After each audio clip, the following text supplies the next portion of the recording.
Hello everyone, so this is class 2 of Zero to Hero series. In this class we will study about the objectives of accounting. So इस video में हम बात करेंगे कि ऐसे कौन से objectives हैं जिनके कारण हमें accounting करनी पड़ती है.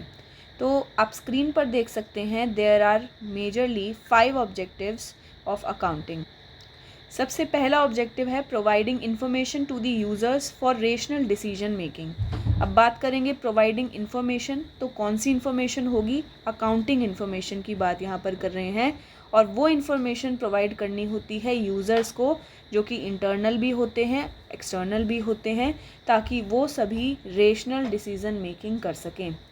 सो यहाँ पर यूज़फुल इन्फॉर्मेशन दी जाती है सभी स्टेक होल्डर्स को, जैसे कि ओनर्स, मैनेजमेंट, क्रेडिटर्स, इन्वेस्टर्स, जिससे कि वो अपना फर्दर डिसीजन ले सकते हैं कि उन्हें बिज़नेस में क्या करना है आगे. For example user of accounting information होते हैं आपके स्टेक होल्डर्स, जैसे कि शेयर होल्डर्स. तो जब वो डिसाइड कर रहे होते हैं कि कंपनी में उनको अपना पैसा इन्वेस्ट करना है या नहीं, तो वो अकाउंटिंग इन्फॉर्मेशन का यूज़ करते हुए ही अपने डिसीजन को लेते हैं. अब बात करते हैं सेकेंड ऑब्जेक्टिव की, जो कि है सिस्टमैटिक रिकॉर्डिंग ऑफ ट्रांजैक्शंस.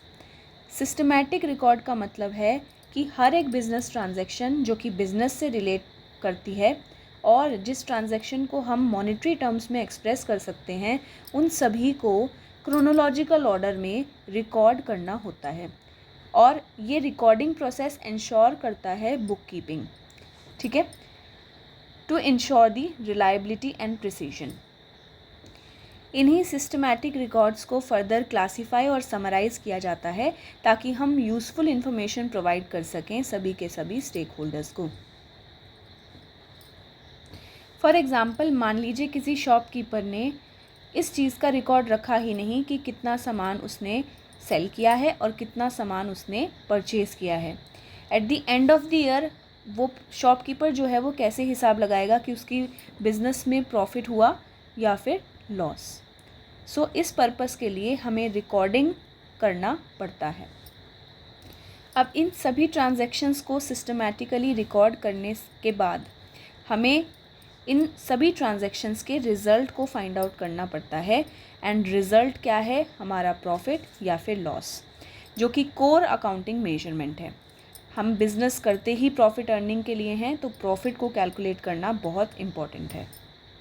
जितने भी यूज़र्स हैं अकाउंटिंग इन्फॉर्मेशन के, सभी का कुछ ना कुछ पर्पस होता है और ये असरटेनमेंट ऑफ रिज़ल्ट उस पर्पस को सॉल्व कर देता है, क्योंकि ये प्रोवाइड करता है जितनी भी ट्रांजैक्शंस हमने रिकॉर्ड की हैं अकाउंटिंग करते समय, उसका अल्टीमेट रिज़ल्ट क्या आया, और उसी रिज़ल्ट से फिर स्टेक होल्डर्स जो हैं उस इंफॉर्मेशन को यूज़ करते हैं और अपने डिसीजंस को फर्दर बनाते हैं. Now coming to the fourth objective, ascertain the financial position of the business. Accounting के ज़रिए ही हम किसी भी बिज़नेस की फ़िनांशियल पोजीशन को असरटेन करते हैं. हम अकाउंटिंग करते समय एट दी एंड प्रिपेयर करते हैं बैलेंस शीट, जिसमें कंपनी के सभी असेट्स, कैपिटल और लाइबिलिटी का सारा विवरण होता है. बैलेंस शीट को देखकर ही स्टेक होल्डर्स फाइनेंसिंग और इन्वेस्टमेंट डिसीजंस को लेते हैं. Now coming to the last objective, accounting is done to know the solvency position of the business. अब सॉल्वेंसी पोजीशन क्या है? It is the potential to meet its obligations in the short as well as in the long run. यानी कि जो भी business ने date लिया हुआ है, उधार लिया हुआ है, क्या उसका इतना पोटेंशियल है कि वो उस ऑब्लिगेशन को मीट कर पाए या फिर नहीं. तो ये डिसाइड करती है किसी भी बिज़नेस की सॉल्वेंसी पोजीशन. फॉर एग्ज़ाम्पल अगर आप बैंक से लोन लेना चाहते हैं, तो बैंक सबसे पहले चेक करता है आपकी सॉल्वेंसी पोजीशन को. अगर आपका पोटेंशियल है कि आप उस लोन को रीपे कर सकते हैं, तो बैंक आपको लोन प्रोवाइड कर देगा. और अगर बैंक को लगता है कि नहीं, आप इस काबिल नहीं हैं, आप रीपे नहीं कर पाएंगे, आपकी सॉल्वेंसी पोजीशन अच्छी नहीं है, तो बैंक आपको लोन देने से मना कर सकता है.